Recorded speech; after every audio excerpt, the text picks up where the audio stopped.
Hello and welcome to a new video. In my previous video, I showed how to disassemble my louqe Ghost S1 so I can clean it. And I also showed you that I have been doing my own soldering on the wires. So if you're in that low percentage of people that don't have the money to buy cable mods, you can try to do it at home as I did. I also gonna be doing a disclaimer. I am not responsible of you making a mistake and ruining your computer. And I'm just gonna show you how I did it, and I'm gonna just go through the steps so you can understand what soldering for beginners is and what kind of tools do you need. And I'm just gonna go step by step on what I have done, what I recommend in doing, and hopefully this will help you to make your cables shorter in your ITX build, so it's more room for air to flow and more better room to close all the panels and make it a little bit more neat, and yeah, so it looks nice and it's not just mash the cables inside and probably make a short circuit, or I don't know. So we're gonna go through a tool that I have and I've been using for this procedure, and they're not the most expensive. They're actually the cheapest ones I could possibly find for my region and for the price points that we have here in the country. So I'm not going to list, I'm just going to show you the tools, and if you can find them in your area, which I'm very sure you can find them. If you don't find them, you can order them on AliExpress. I'm very sure you can find them there, because most of them are directly from there, I think, but just sold by a different store. So let's go down a little bit. Let's see if we can. Okay, and we're gonna need a stand where to clip on our wires with these crocodile claws. The crocodile claws, I cover them in shrink tube so they don't cut through the wire, because these little teeth are really sharp. So I did a double layer on each of the sides and then shrunk them. You will need shrink tube, different sizes depending on the thickness of your cable. You can get these in like long ones, or you can get a kit like this one that have been already cut to size, depending on. These ones are usually cheaper because they come in a long lanes, like a bulk bag, and yeah, it's no issue. You can use one of these, or you can use one of these.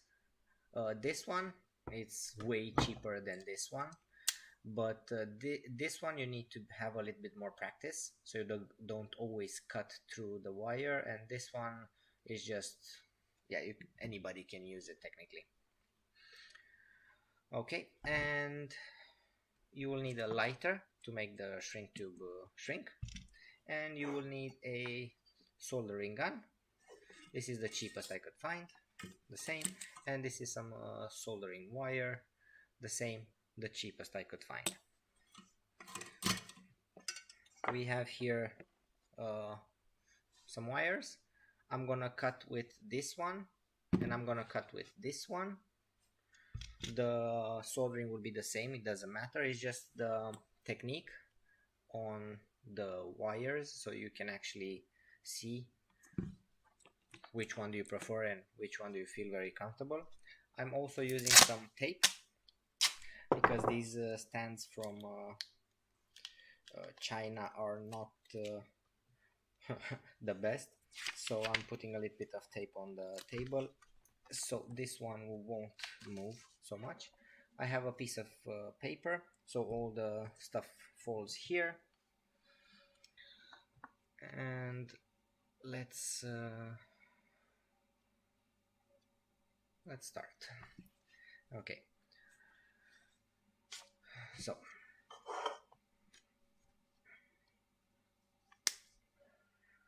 with this tool you will need to have, on both versions you will need to have like a centimeter at least from the end, and with this one you need to apply a smaller pressure, but you have to spin the wire so it cuts it, and then you do like this and just pull it outside, and then you can do the same on the other one, and you get this result.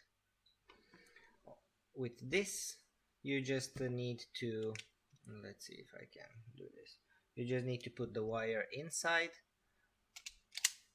and it will do it for you. Technically it's, yeah, and that's it, and you have done it.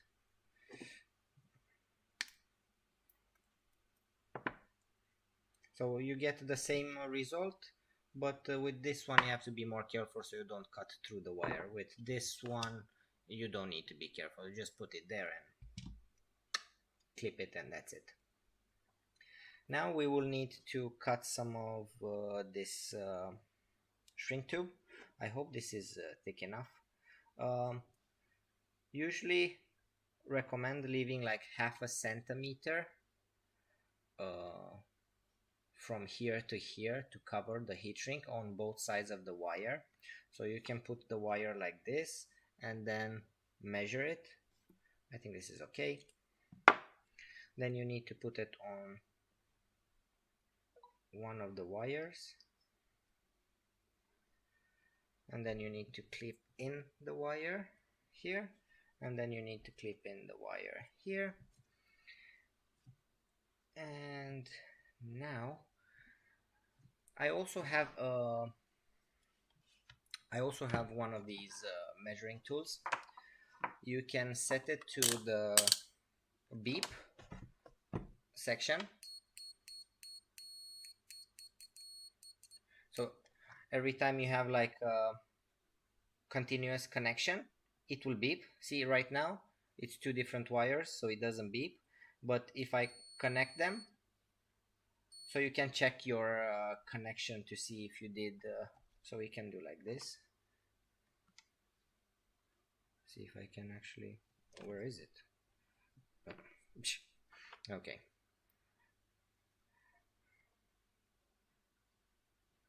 what's going on? I can't find it. Let's okay, and if we have a stable connection it should beep, but only if I can actually find them on both sides, huh? Let's see. So I will show you after I show you the technique. You need to spread all the wires apart. Okay, let's do a little bit of zooming in. Let's put my finger. Okay, so you need to spread everything apart on both wires. You need to crisscross all the wires together as much as possible, like that, and then rotate until you get a wire that the both wires need to look like one wire, so they need to look like this, as much as possible as one wire. And now we can test it. See, now it's connected. If you're not sure that you did a good job, it's good to have that one even after you finish soldering. And then we will need some soldering wire, we will need the gun, we need to cover the gun in a little bit of wire, And then we need to heat the wire up. Maybe do it from, yeah, maybe do it like this.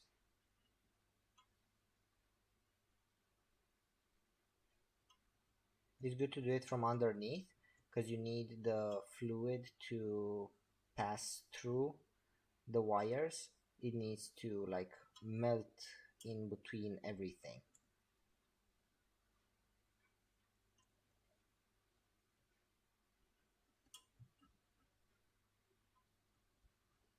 So you have to have a little bit of patience also with this one, especially if you're using these guns from China. They're not the most reliable.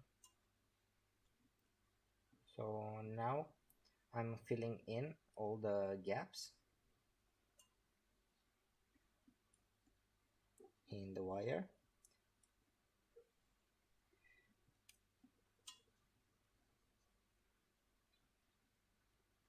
Okay, so this looks quite nice.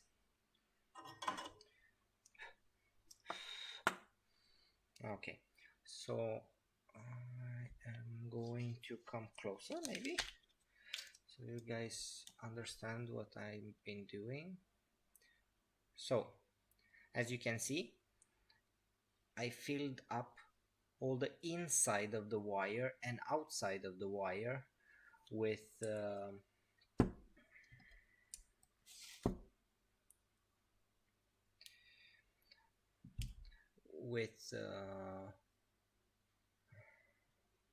this I don't think we need. You have to, if you have a little bit of like this, you need to flatten it a little drop or something because the shrink won't go through. So okay, so as you can see, that's why I told you about the little crocodiles.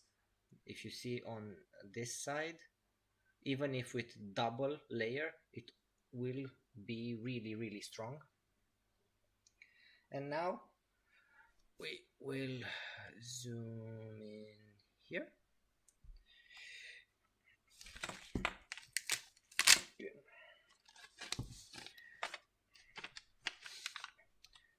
We will put this back. We will pull the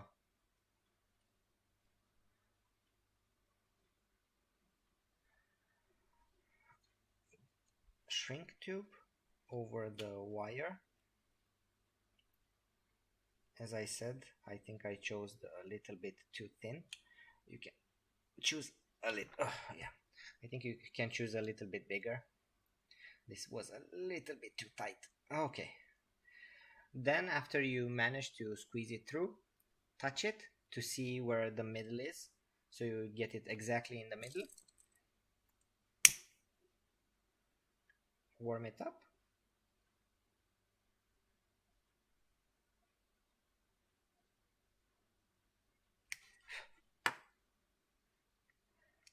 And if you're doing a bad job, this is how a bad job, that's why I'm telling you, just touch it to see where it's the middle, so you don't do this, because this is not a really good job on this wire. Because I did it like this, you can put it from the other side a little bit more.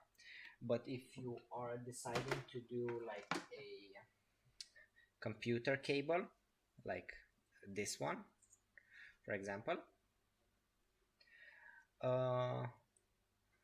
you have nowhere to put because both ends are obstructed by a SATA cable or by a 24 pin cable.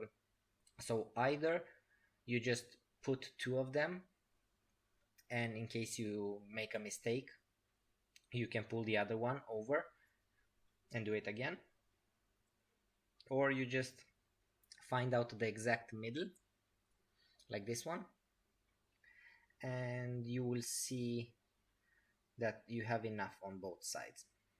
For example, on the shrink tube, this one I bought with glue inside, so in case I made not that strong of a connection, or I'm not sure, the glue will actually help and keep everything together. Plus, no water or humidity will go through to my solder area, and it will not make it rust over time. That's also good to know. After you did this, it's good to okay, let's see, I have some of this shrink tube. So what I'm saying, if you have two, then you can take a second one and pull it over this one. So just to be sure, you can have two, and then just cut it off if you don't use it. So you can have like this, and then you have covered your mistake part if you put on left and on the right a little bit of shrink tube. And then we can test the connection. You can put one wire,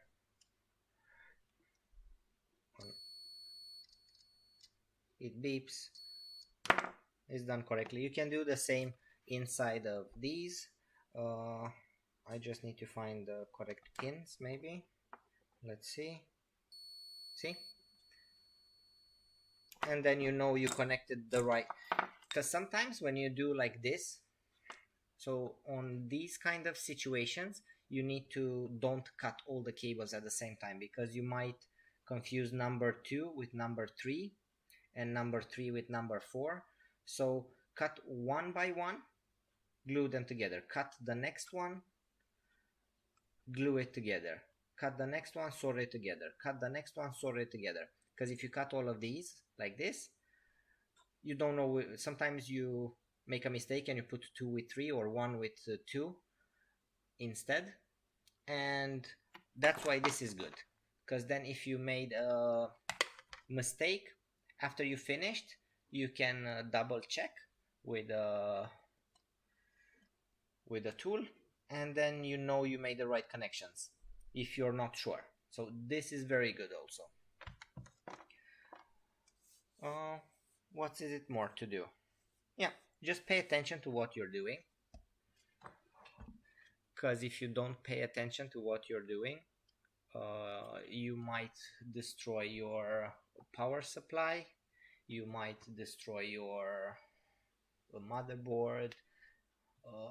Many things can go wrong over time if the wires are improperly connected, or if you don't solder them and you just do this and you say, oh, I use the shrink glue, the little sparks connected by the imperfections will actually create heat, and heat will transform into fire.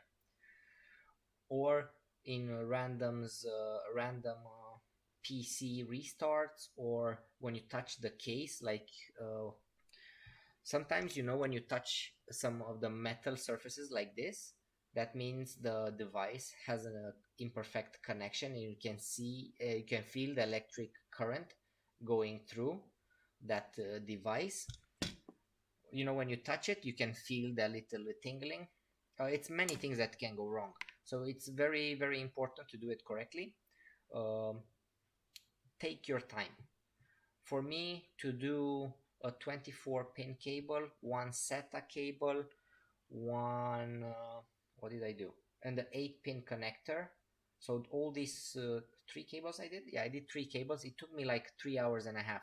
I cut one by one, I soldered one by one, I checked them again one by one, I double checked if the shrink tube is correctly placed, it's no gaps. If it's too loose, I made it a little bit more stiff just to be sure, and then I continued with put them in a computer. So really take your time, don't do this. You can do this with any cable. I have done it with my LED strip in the kitchen, because I didn't want to pass the whole how do you call it, brick through the furniture. I just wanted to take the small cable. I just cut it, made the small cable inside, put it in because I had a socket inside and then solder the wires inside. So now if I want to take that out, I need to cut it out and take it. but you can do on any wire, but always double check your work, because any imperfection in wires, it can create in a spark. The spark will create uh, heat will create fire.